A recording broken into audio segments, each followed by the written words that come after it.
Hello again, YouTube pipe community. Jordan here. Just gonna do the second episode 2 to pipe carving. I'm gonna show you the mouthpiece.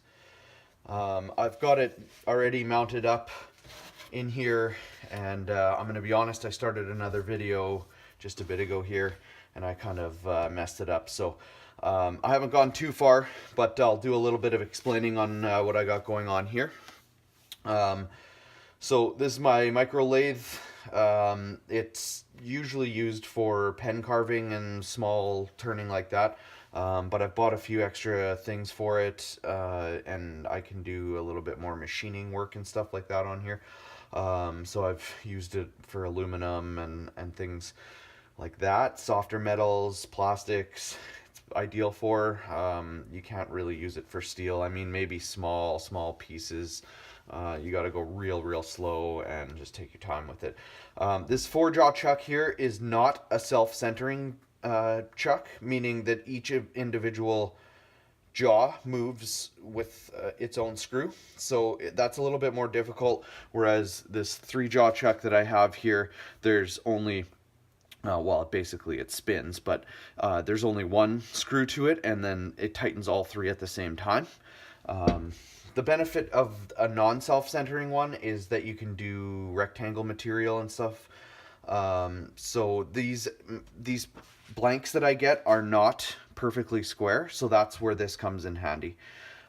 So to get it squared up in here, it's a little bit of trial and error, but usually I just measure the distance on one side, cut it in half, draw a line on each side, then measure the distance on another, and then cut it in half and kind of draw the lines like that in the perfect center of these, because these are actually cut really parallel to each other. I've done a bunch of measuring on them, so they do have that benefit to these blanks. So they are cut parallel, they're just not perfectly square. So that being said, then you got to kind of line up the lines to the center of these chucks and spin it a bit, make sure it looks center, then spin it up with the motor, make sure it doesn't look like it's wobbling or going out too far or something like that, because you can make this go around the edge if you really wanted to, which would mess you up for this. And then once I do that, I just round the square off, and that's what I've done here. That was in the first edit of this video that messed up, and anyways, so it's mostly round, but you can see this side's flatter than this side. I hope you can see that. Maybe you can, maybe you can't. But that shows how not perfectly square these are. So, but it's perfectly centered in here. Like, I got it really centered in here now. And now it's basically just going to be taking down to the size of the tenon hole. So the tenon hole I've made, and it is to a 9mm size. Or my 9mm size, I guess. I don't have a perfect 9mm bit because I live in Canada and we don't sell millimeter stuff here, even though we're metric. So that's that. And I'm just going to adjust this quickly, just on a better angle for this. I do it on that angle for the first part, but then I do this to kind of, I might have to move this over.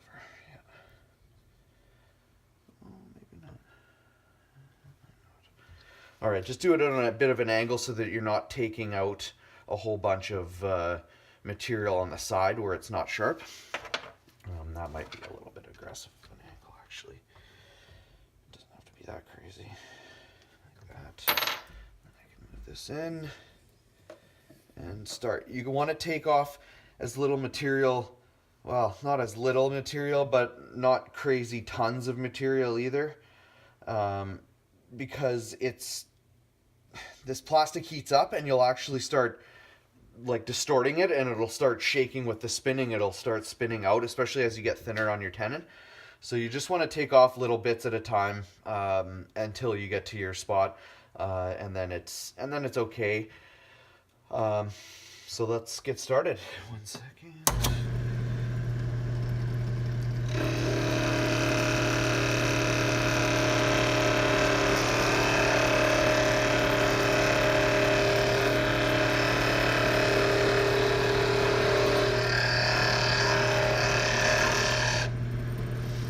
you just move increments in.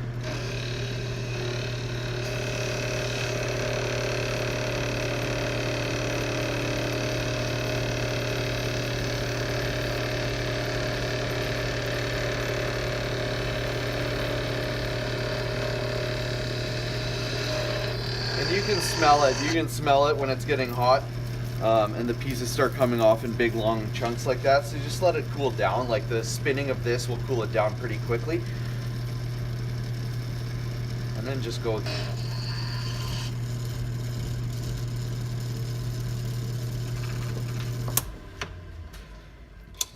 I'll just blow all of this stuff off too.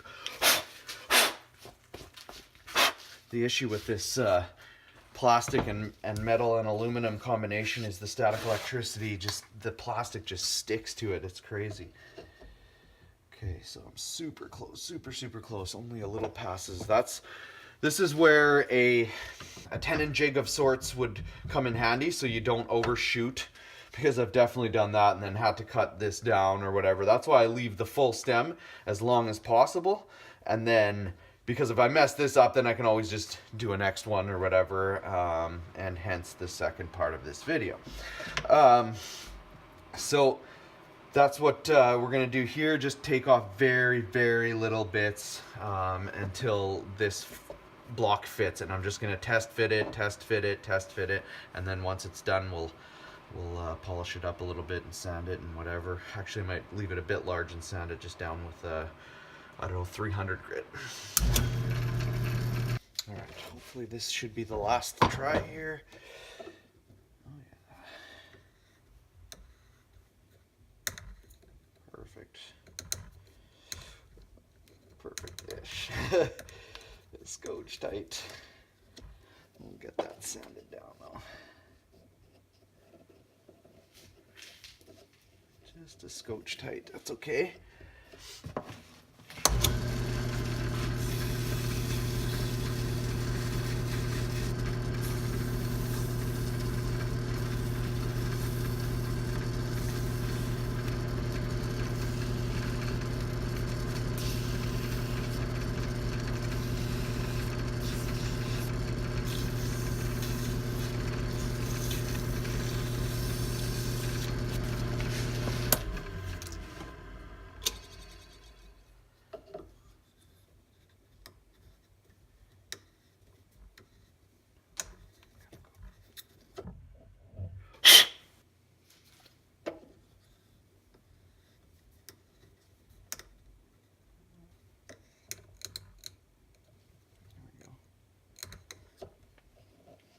Perfect.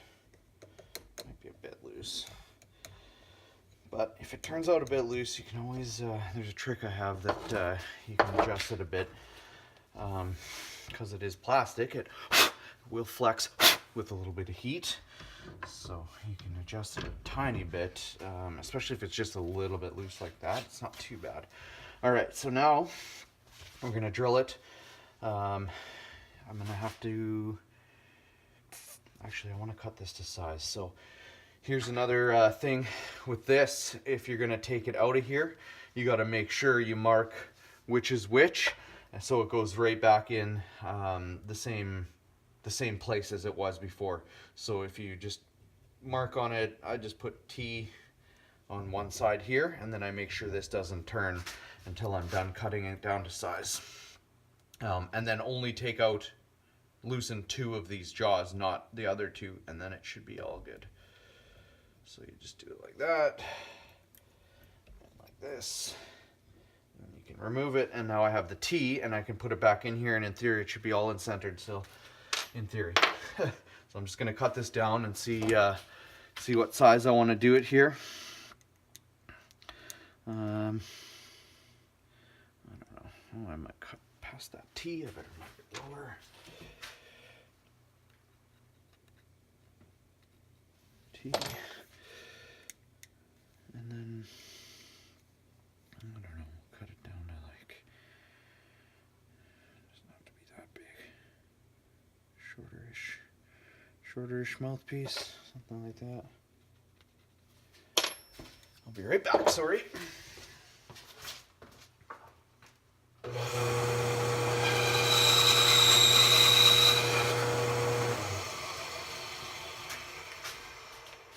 Okay, now we get this back in here and tighten it up. It should, in theory,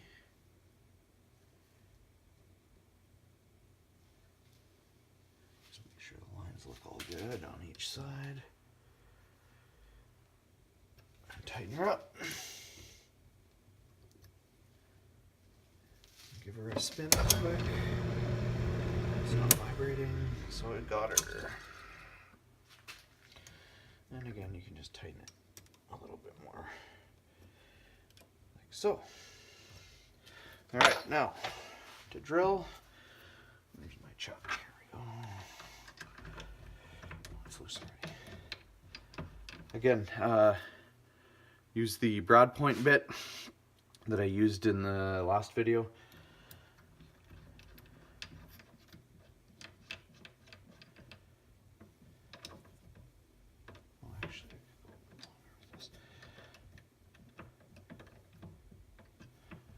Now the trick here is you don't want to go too far, because you want your taper at the end to have a thinner hole, so that then you can do the flare on your mouthpiece. That's close, but I might go a bit longer on it.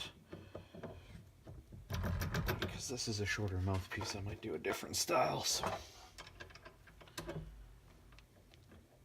Sorry if this video is getting boring.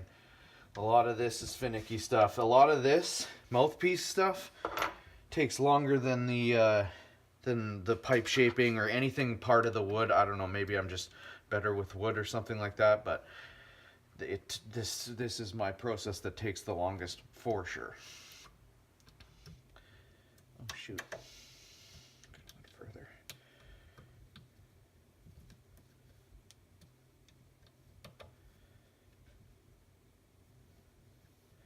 You don't want to start it touching, but as close as you can get it, I guess, and then tighten this down real good, evenly. Looks pretty centered to me. Centered.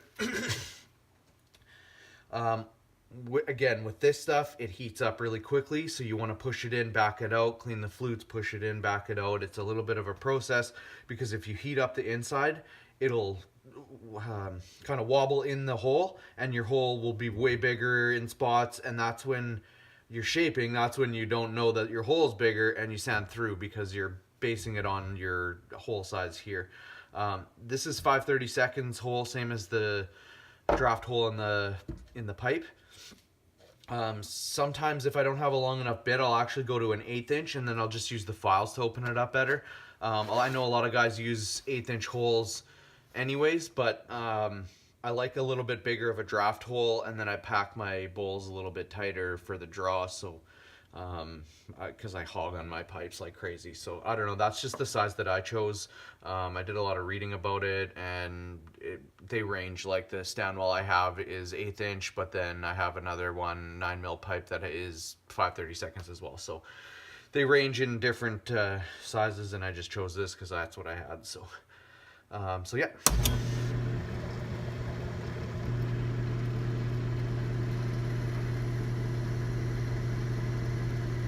And you can tell when it's overheating because the chips start coming out differently.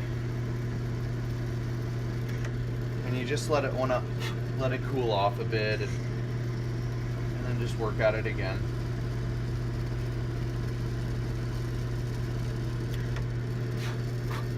The tricky part is when you have to move this, because I don't have a long enough bar here.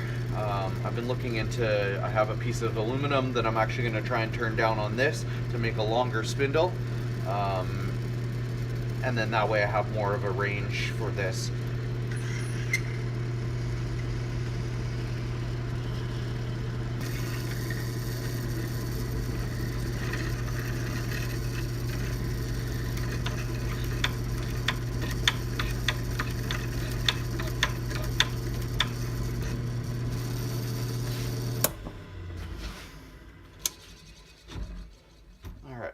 So now that that's that, I did mess it a tiny bit up, but I think we should be okay. Still not too bad in the far. It just got a little bit too deep in here, so I might, I don't know, I might not make this a 9mm then.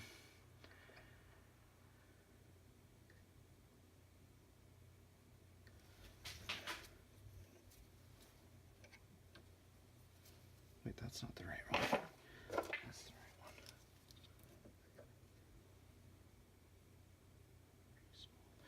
Yeah, this isn't going to be a 9mm pipe. I'm just going to do it as a regular non-9mm. Okay, so, sorry, this is getting long and silly here.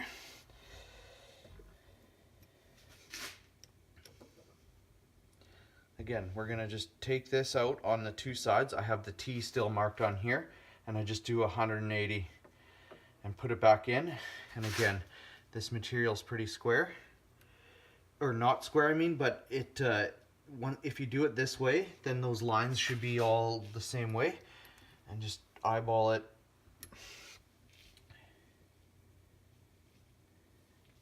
Best you can. And that looks good. And this is just to drill a really small mouthpiece hole. And then I'll show you the slot, and then we'll get done with that.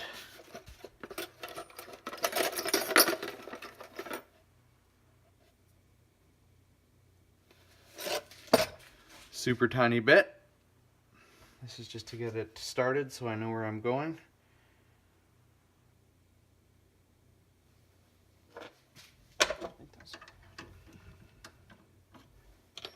In the center.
Okay. Drilled. Take this off.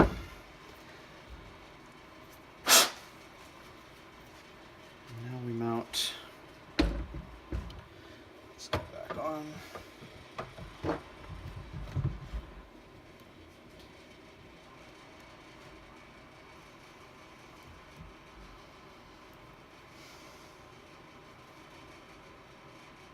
Work, I think.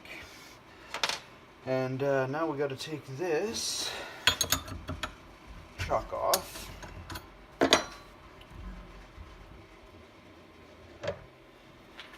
put the 3-jaw chuck on.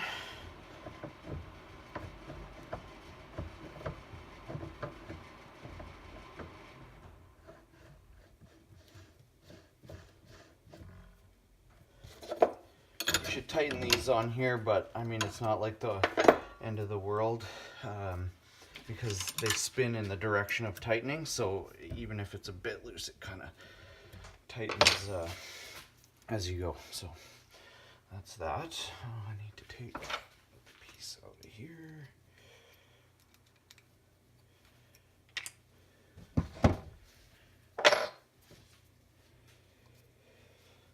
And we mount it into here. So this basically can move forward, backwards, side to side, up and down. So I can find the center point up and down, side to side, and then I cut this bit. This bit here is like a milling bit, so it's meant for side to side cutting. as well as plunge cutting. So that's basically how I cut my slot in my mouthpiece, is through that.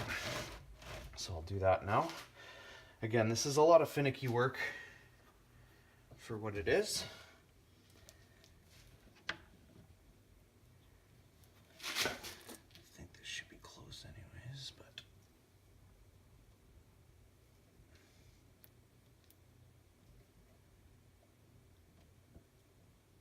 there we go.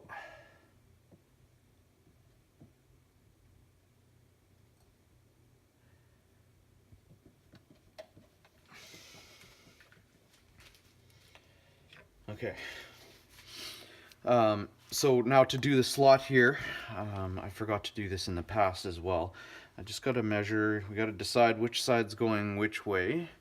So I think I want the pattern up so that you see more of the swirl on the stem. So we'll have to measure this way, 9, 8, and then we'll do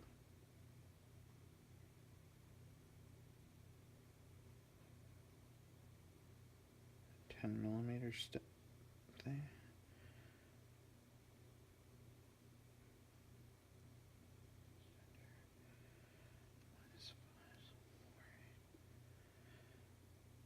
Four, 8.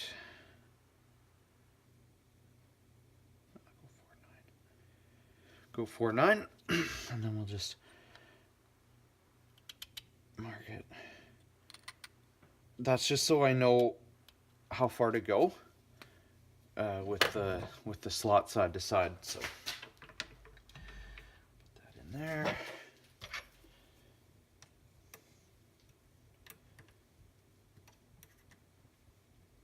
Tighten it up. It doesn't have to be crazy tight. You don't want to screw into the material too much. And then just make sure you're still in the center.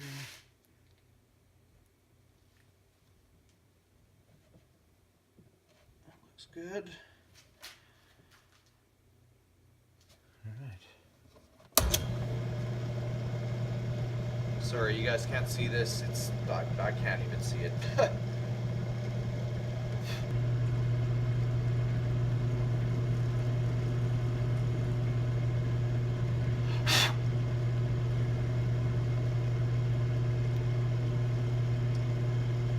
Just cleaning it out back and forth now. Just making sure it's all even.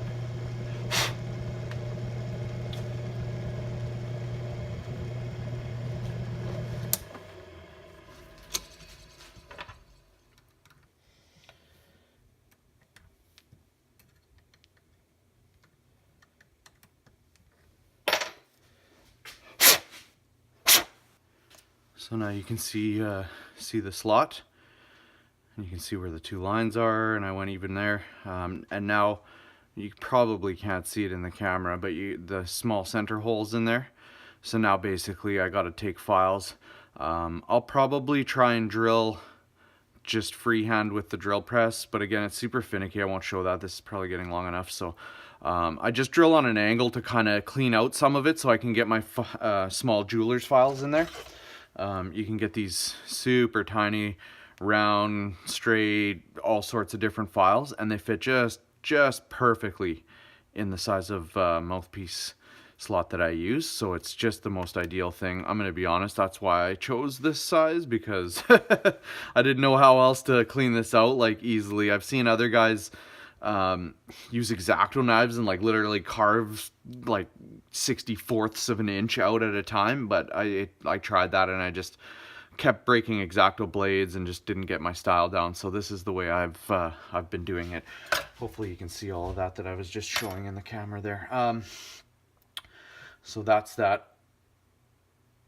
The hole is, I hope you can see this, really centered in there. But this drilled out, like I said, it wobbled out because of the heat. So that's kind of the problem with that. So I'll just clean this stuff up, and then I usually shape this. Yeah, that's a tiny bit loose. Now I'll shape this all together. So that'll be the next video, is the sanding and shaping. And again, I hope it's not not too boring, but I'll try and keep it interesting. Yeah, you have to shape it all at once, or I do anyways, because I'm not lathing any of this. I'm just freehand shaping it on the sander. So that'll get shaped. It looks a little funny right now, but once I shape it down a little bit, I might go a little bit uneven, and then I'll give it a little bit of a bend too. So I think I'm going to do a thick tapered stem instead of one that has like a I don't know what you'd call it, but instead of my Stanwell one where it like drops really aggressively like that, oops, like that, I'm gonna do like just a standard tapered kind of circular stem, and that way I can kind of curve it to match, and hopefully it looks okay once it's all sanded up. So that's going to be this video.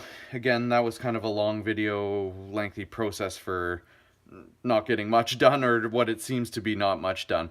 I'm not going to show me filing and sanding the mouthpiece. You get the idea. I use these jeweler's files and just work at it. Couple hours probably of sanding and making sure it's polished in there nicely and stuff like that. So that's kind of the next step, but I'll do that off camera, and then my next video will be actually trying to sand and shape this back down to round and make the shape all even and stuff. So that's that. If you watched till now, thank you very much, and hope you enjoy these videos. I know it's not for everyone, but I enjoy doing it, and might as well record it if I'm doing it, right? So that's that. You guys take care. I'll probably do a smoking video right after this. I want to try a new tobacco that I got. So yeah, we'll go with that. And you guys have a great afternoon. Happy smokes. Take care. Bye-bye.